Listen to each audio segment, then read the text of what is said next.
La séance est ouverte. Honorables députés, très chers collègues, dû aux quelques ajustations sur le programme ce jour, honorables députés, chers collègues, la vérification du quorum renseigne que 287 honorables députés ont signé la liste de présidents sur 500 députés. Donc, considérez que le quorum est... En 2015, au vu de l'évolution des défis sociaux intrinsèquement liés aux conjonctures politiques, économiques, sociales, culturelles et sécuritaires, il avait plu aux législateurs congolais de doter la République démocratique du Congo d'un instrument juridique censé encadrer, voire réguler les relations entre bailleurs et preneurs. Au fil du temps, soit 10 ans après l'entrée en vigueur de la loi du 31 décembre, dont question ce jour, les mutations sociales, économiques et juridiques que la RDC connaît rendent aujourd'hui nécessaire une actualisation et une modification substantielle de certaines de ces dispositions. Se présente de manière ci-après. Premièrement, nous avons l'adoption de l'ordre du jour. Nous avons l'examen de la proposition de loi portant principes fondamentaux relatifs à la pêche et à l'aquaculture en République démocratique du Congo.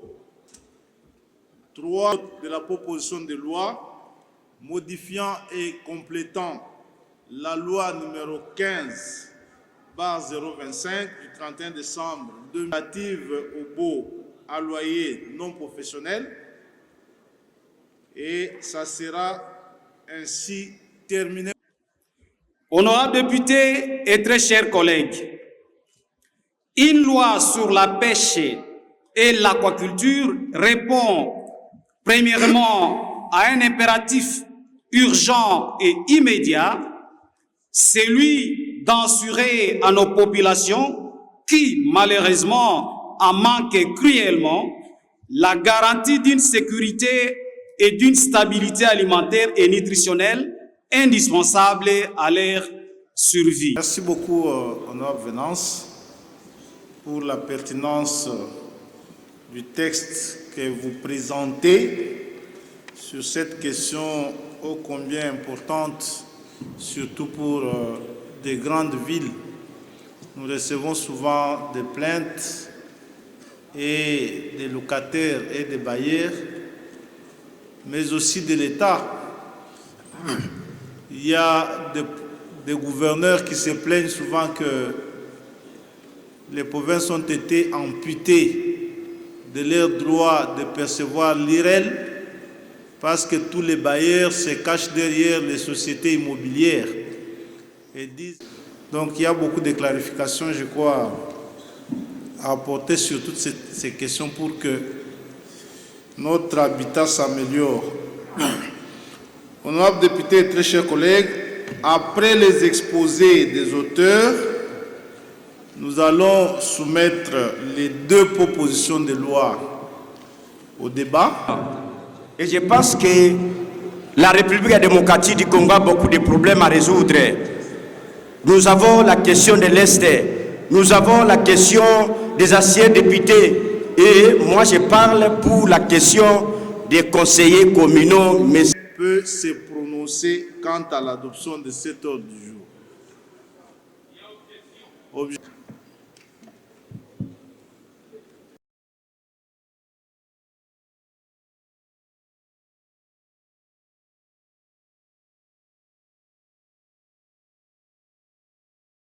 Plus d'un cinquième d'élus nationaux avaient saisi les bureaux avec un projet de résolution pour le dossier d'un des nôtres pour ne pas le citer, le collègue Matata, dont les immunités sont mises à mal. Je trouve qu'il est incroyable qu'on puisse s'opposer à l'analyse d'une résolution proposée par 1/10 de l'Assemblée nationale. Le bureau a commencé à faire ce que vous lui avez demandé de faire et qui avance bien, à mon avis. C'est tout ce que nous vous demandons, qu'on n'amorce pas deux démarches à la fois et qu'on n'encombre pas le président qui mène cette démarche.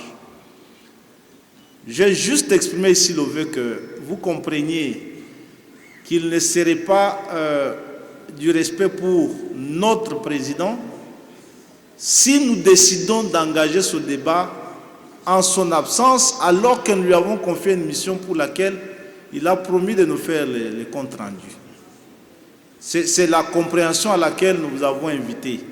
Il n'est d'intérêt de personne d'obstruer un débat sur une question qui concerne l'un des nôtres et qui peut se poser dans la vie de chacun de nous. Et que l'attitude de l'honorable président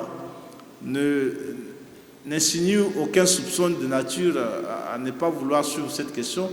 Vous l'avez suivi et qu'il s'y est engagé. Donc, je pense que c'est pour la considération que vous avez pour votre bureau et pour notre président. Vous avez l'assurance que le bureau n'a pas jeté cette question dans les oubliettes